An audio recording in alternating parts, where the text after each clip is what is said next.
وَإِن كَانَ ذُو عُسْرَةٍ اور اگر مقروض تنگ دست ہو فَنَظِرَةٌ إِلَى مَيْسَرَةٍ تو کچھ عرصے کے لیے اسے خوشحال ہونے تک کے لیے مہلت دو.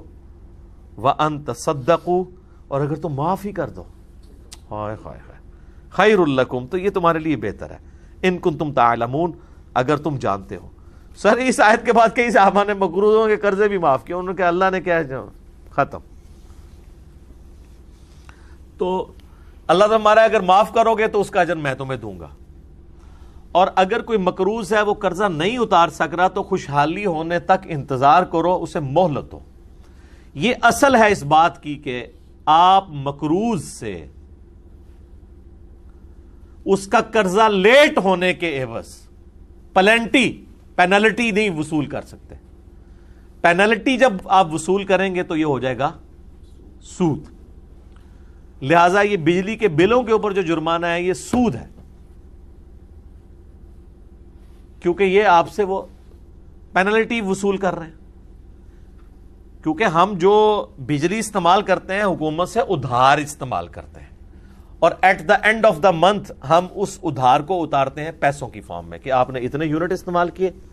یہ اب کوئی شخص اپنی غربت کی وجہ سے کرایہ دینے میں بجلی کا ناکام ہو جاتا ہے، یا بجلی جو اس نے ادھار اٹھائی ہوئی تھی اس کے عوض پیسے دینے میں ناکام ہو جاتا ہے، تو گورنمنٹ کا کام ہے کہ اسے اگلے مہینے تک کے لیے 2 مہینے تک کے لیے اسے مہلت دے اور اس کے اوپر جرمانہ بھی چارج نہ کرے. یہ دیکھ لیں قرآن میں وہ سود ہے جرمانہ. اچھا لیکن ظاہر اب یہ سسٹم پورا انہوں نے اس طریقے سے چلایا ہوا ہے تو کوئی فرق نہیں پڑتا اگر جرمانہ نہ ڈالیں. تیسرے مہینے تو ویسے ہی بجلی کاٹ دیتے ہیں، تو بجلی کاٹ دیں نا، بجلی کاٹ دیں کہ یعنی اب ہم تمہیں ادھار نہیں دیں گے، تم پچھلا ادھار نہیں اتار سکے تو ہم تمہارا میٹر کاٹ رہے ہیں. تو وہ ٹھیک ہے، بالکل صحیح ہے، لیکن جرمانہ نہ ڈالیں. یہاں تو جرمانے سے بھی آگے جو لوگ کنڈے لگا کے بجلی چوری کر رہے ہیں ان کی چوری شدہ بجلی بھی ان لوگوں کو بھگتنی پڑ رہی ہے جو بیچارے آلریڈی بل دے رہے ہیں. تو یہ تو ظلم ہے نا. تو اللہ تعالیٰ ہمارا ہے کہ اسلام کا مزاج یہ ہے کہ آپ نے مہلت دینی ہے مقروض کو بجائے اس کے اوپر جرمانے ڈالنے کے. اچھا اسلامک بینکنگ والوں نے اس کا پھر نعم البدل سوچا ہوا ہے. وہ قرضہ لیٹ ہونے کے اوپر سود نہیں ڈالتے، لیکن انہوں نے ایک اور تلوار لٹکا دی ہے کہ پیسے آپ سے لیں گے لیکن وہ ڈائریکٹلی اسٹیٹ بینک کے چیریٹی فنڈ میں جائیں گے. وہ کہتے ہیں اگر یہ بھی نہیں ہم کریں گے تو لوگ تو سود یہ قرضہ ہی واپس نہیں کریں گے. حالانکہ یہ بھی غلط ہے، یہ بھی نہیں ہونا چاہیے. بہرحال انہوں نے درمیان کا راستہ نکالا ہے اس اعتبار سے کہ وہ کہتے ہیں کہ اگر ہمارا کوئی قرضہ لیٹ کرے گا تو قسط کے لیٹ ہونے پہ ہم اسے جرمانہ نہیں ڈالیں گے. البتہ اس قسط کے لیٹ ہونے پہ وہ ایک جرمانے والی رقم گورنمنٹ کو دے گا، بینک اس سے نفع نہیں اٹھائے گا، کیونکہ بینک نے قرضہ دیا ہوا ہے تو قرضہ دینے والا مقروض سے مال نہیں وصول کر سکتا. تو وہ کہتے ہیں کہ وہ گورنمنٹ کا جو چیریٹی فنڈ ہے جس میں زلزلہ زدگان کے لیے، سیلاب زدگان کے لیے، غرباء کے لیے مال ہوتا ہے، وہ اس میں چلا جائے گا. اگرچہ یہ بھی غلط ہے لیکن بہرحال یہ غلط اس لیول کا غلط نہیں ہے کہ ڈائریکٹ بینک ہی کھانا شروع کر دے. یعنی اب بینک کا انٹرسٹ ختم ہو گیا اس میں.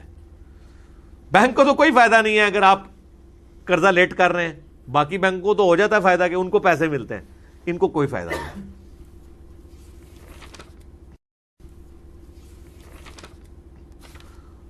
وَاتَّقُوا يَوْمًا تُرْجَعُونَ فِيهِ إِلَى اللَّهِ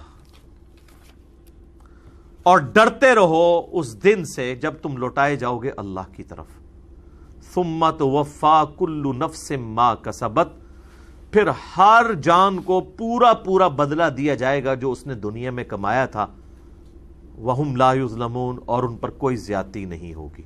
سر یہ سورۃ البقرہ کی آیت نمبر 281 آلموسٹ کنسنسس ہے کہ یہ قرآن کی سب سے آخری آیت ہے جو نازل ہوئی ہے، اور اس کے اندر سوز و گداز ہی آپ دیکھ لیں کیا ہے. صحیح بخاری میں عبداللہ ابن عباس کا قول ہے کہ قرآن حکیم کی سب سے آخری آیت جو نازل ہوئی ہے نا وہ سود کی حرمت کے اوپر ہے. اور وہ ایک آیت نہیں ہے، یہ پوری آیات ہیں جو پیچھے سے سٹارٹ ہوئی ہیں، اینڈ اس کا 281 پہ ہو رہا ہے. اس پہ امام بخاری نے باب بھی باندھا ہے کہ قرآن کی سب سے آخر میں نازل ہونے والی آیت مبارکہ کون سی ہے. اہل تشیع کا بھی یہی موقف ہے، اور اہل سنت کے ہاں سب سے پہلے جو قرآن کی تفسیر لکھی گئی پہلے 300 سالوں میں تفسیر ابن جریر، جسے تفسیر تبری بھی کہتے ہیں، ابن جریر تبری کی، المتوفا 310 ہجری، انہوں نے بھی اس آیت کے کانٹیکسٹ میں لکھا ہے کہ قرآن کی سب سے آخر میں جو آیت نازل ہوئی ہے نا وہ یہی ہے۔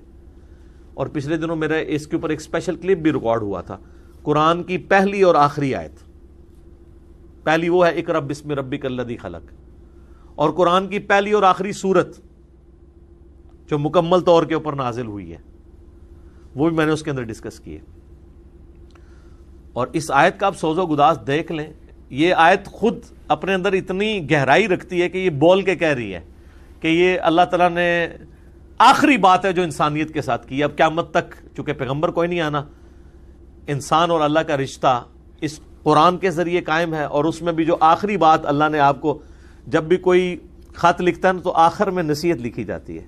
آخری نصیحت دیکھیں، وَاتَّقُوا يَوْمًا تُرْجَعُونَ فِيهِ إِلَى اللَّهِ، ڈر جاؤ اس دن کے معاملے میں جب تمہیں لوٹ کر اپنے اللہ کے پاس جانا ہے، ثُمَّ تُوَفَّى كُلُّ نَفْسٍ مَا كَسَبَتْ، پھر اس دن ہر جان کو اس کے کیے ہوئے اعمال کا پورا پورا بدلہ دیا جائے گا، وَهُمْ لَا يُظْلَمُونَ، اور ان کے اوپر ظلم نہیں ہوگا۔ تو یہ بہت اہم آیت ہے اس حوالے سے۔